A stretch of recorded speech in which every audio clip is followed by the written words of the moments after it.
بسم الله الرحمن الرحيم يا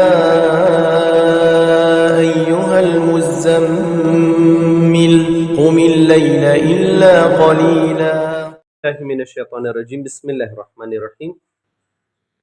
قید یسرنا القرآن سبق نمبر 31 صفحہ نمبر 33 سبق نامه دی معنکه داسې درې نقطې لکه سی والا څنګه دي دې شانته درې نقطې به قرآن کې دوه ځایه خپله کې نظګیرې راشي د دې معنا دا دی څه یا خو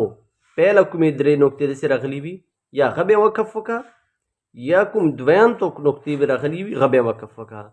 یوه باندې وقف کول دغو دوو نقطو کې یا پیله ځل نقطې یا دویم ځل نقطو باندې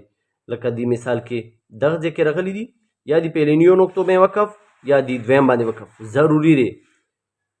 یا اولینیو نقطو باندې وقف وکړي یا دویم باندې پیله باندې وقف وکړه دویم باندې ونه کې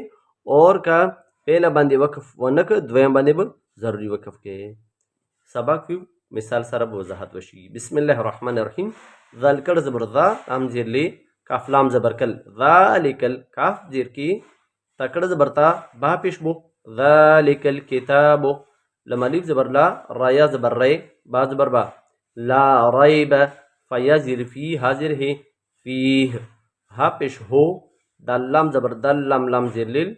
میم تا پیش متا زبر تا قافیا زیر قی نون زبر نا هدل للمتقین اوس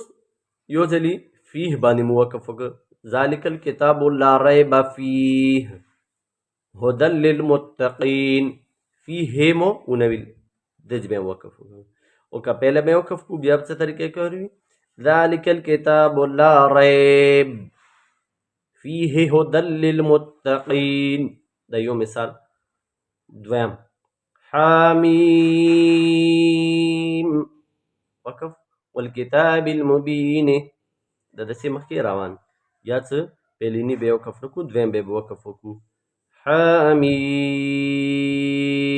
والکتاب المبین دا دویم باندې وقف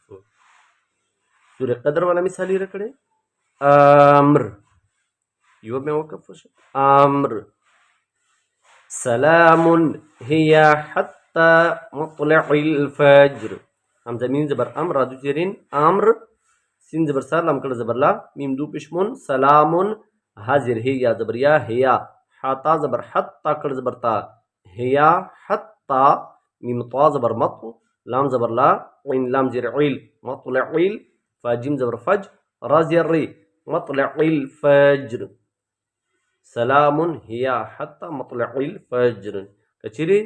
دویم دی درو نقطو به وقف کو دویم تو باندې بیا څنګه ویو امر سلام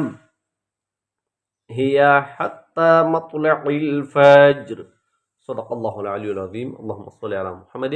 وآل محمد وعجل فرجهم